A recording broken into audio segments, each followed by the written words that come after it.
Brands no dey give people this again. You go see brand owners. For instance, fekomi no dey pay for advert again. Fekomi don't be his own brand ambassador. He's the one doing adverts for his brand by himself. Brand owners, companies are doing adverts for themselves right now.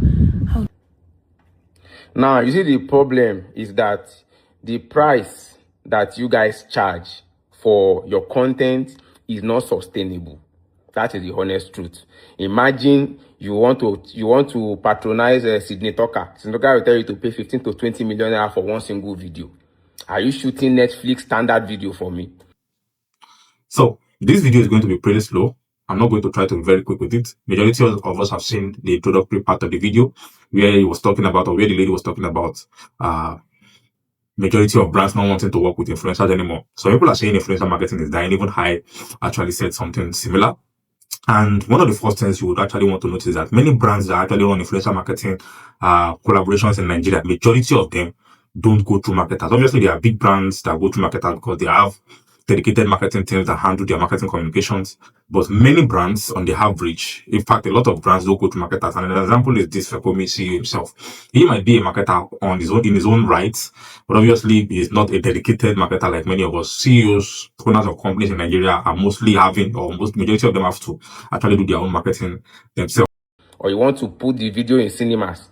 People that are all these Funke Akindele and I'm sorry to call their names, like most of these actors and actors, how much do they spend on movies? 50 to 100 million. And they will make billions back after paying tax. Now you want to use camera to shoot content for me. You'll be charging me 15, 20 million naira. Shank will be telling you to pay 12 million, 20 million, 15 million. Brain Jota. So you just mentioned that the pricing of the creators are not sustainable. It is something I actually made a video about. And when I made my video, I said, I don't think their prices are outrageous. Now, let's put these two content creators side by side. Now, this creator on my left, you might not want to pay him 20 million, but immediately I showed you a picture of this creator on my right, you can immediately think of, it is very likely for me to actually pay this guy 20 million. And why is that?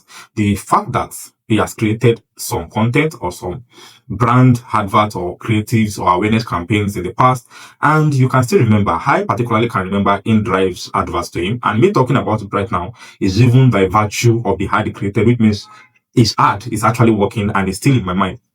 Like this, he says, it is rent-free in my head, right?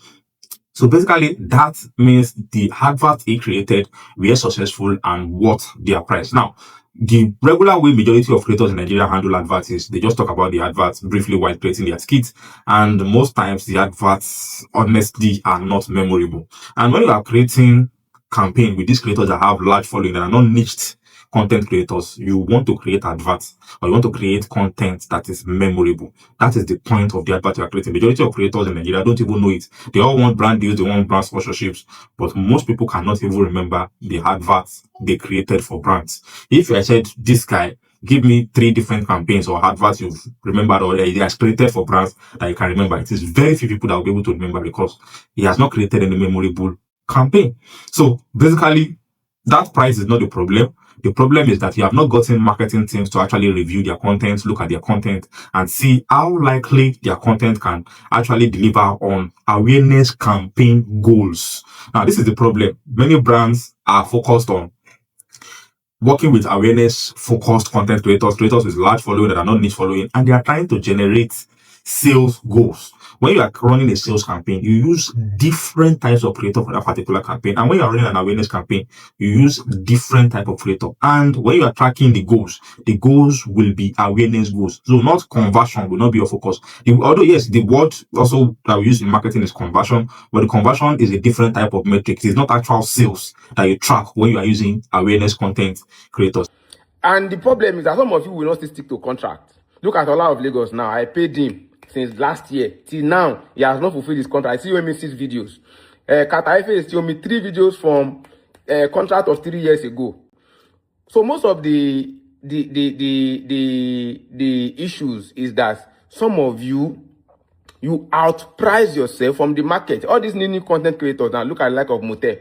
That guy that talks about Gary all the time. I engaged him recently. How much do you charge? You say pay 3.5 million. Okay, pay 3 million. 3 million naira for a single video that you stand in one place and you talk.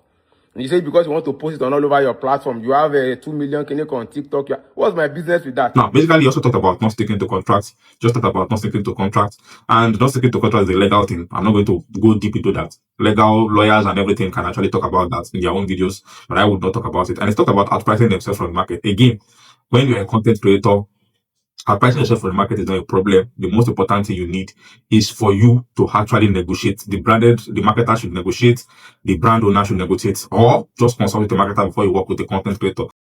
Do you know that 95% of your clients that you think, your followers, they are not clients, they are not customers, they are not buying, they don't buy. I hope you understand. So if I'm paying you, I'm only paying you for visibility. But if the visibility will not give me conversion, then what am I paying for? Do you understand? So, examples of conversions, when it comes to awareness, let me just put that out there. When it comes to awareness campaigns, there are 3 focuses when it comes to conversions. We focus on visibility. That's the first thing. Visibility is reach and impression, and that's what majority of brands just focus on. When they create that content, they can get you 2 million views, they can get 1 million views, they can get 3 million views on the content, and you feel like your brand has gotten that reach and impression from the money you pay the content creator, the 20 million, the 10 million, the 5 million you pay the content creator. But there are a few other things that brands don't track. Number 2 is audience resonance. Even creators don't know that these are what they are supposed to be offering brands. They just, when a brand reach out to them and say, okay, come and work with us, they are telling the brand I have 3 million followers, I have 5 million followers. That's not what you're supposed to be offering the brand. That's just reach and impression. It is 33% of what you're supposed to be offering. The number 2 is audience resonance. Audience resonance means something like sentiment analysis, and that requires a tool to track. Conversations around the brand must be started by the content you are creating as an awareness campaign or awareness level creator. You are an influencer, you created the content, you're a content creator, sorry. Because if you are not niched, you can't be called an influencer, you can be called a content creator, but up to an extent you can also be called an influencer. Anyways, you need to be focused on audience resonance. Now, basically, the conversations, first, your content must create conversations about the brand. That's number 1.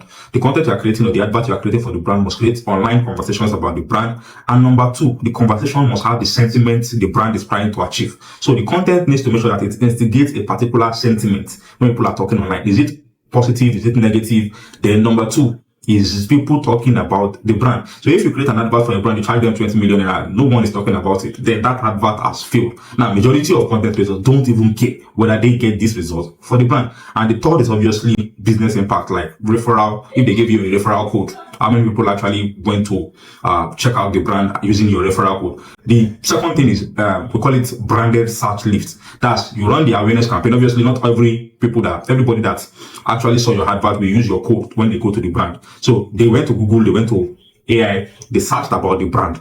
We call it branded search. They charge the name of the brand, branded search. Now, if people on the average were searching the brand 1,000 times a day before you did your advert, on a normal day, you have created awareness. That 1,000 should increase.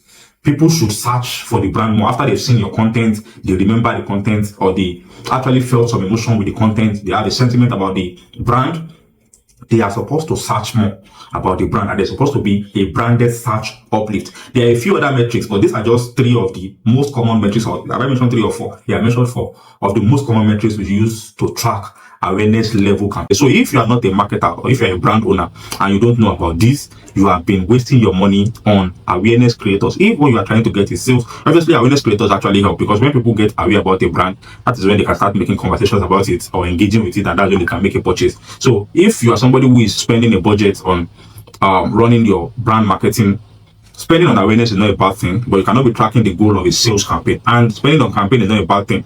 You cannot be tracking the goal of awareness level. It will not reach a lot of people, but certain people will purchase when you're using sales level creators. And most importantly, understand that creator or influencer marketing campaigns need marketers to actually help you manage them. And if you feel like at this point you have paid for awareness, you have paid for people to build impressions and reach for your brand, and you cannot pay sales level campaign or sales level creator, that's niche creators, you cannot pay them to actually get the sales to your brand. Somebody has built awareness. Sales creators or micro creators, nano creators are supposed to be building your sales.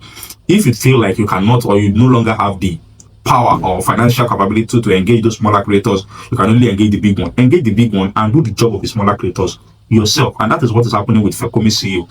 All the influence he has, or all the influence his brand has, that majority of people know him for, why we knew him, was because over the past couple of years, he has been working with creators that have built his brand awareness, contributed to his brand sentiments, and obviously at this point, he's going to be the one, or using smaller creators to actually get sales. So there's nothing wrong in this case, in my opinion. Many people will believe that it is wrong, marketers should charge less or creators should charge less. At the end of the day, it depends on your negotiation. Can I negotiate for a better deal with the content creator? Number two, it depends on the creator's prowess. How good is this creator at building brand awareness? It is not every creator that has a lot of followers that can build brand awareness. Many of them are not good at it. So at that point, if they are not good at it, you can always come in with your marketing team. Hello, these are ideas we think might work for you. Number three, brand record. You want to build brand record. Can these creators generate, or can these creators create content multiple times for our brand? Or do we need to use multiple awareness level creators to make sure that people continue to remember us? One expert is one brand that used a different strategy that is different from InDrive. InDrive used this same creator. InDrive used this same creator multiple times, and one expert used multiple creators differently, maybe once or twice, and that actually created brand recall for them as well. So there are two different strategies that can be used. If the way most creators actually create their content, if you want to use them, you need to be ready to use multiple of them at the same time. But if somebody like Disney, this guy that I'm talking about here, if he creates a content for you, only him is enough for you to actually use multiple times to actually create brand recall for your business. So it's a very simple strategy, it's a very simple thing, but majority of brands don't know this, and they don't hire a marketer, which end up frustrating their campaigns. See you later. Cheers.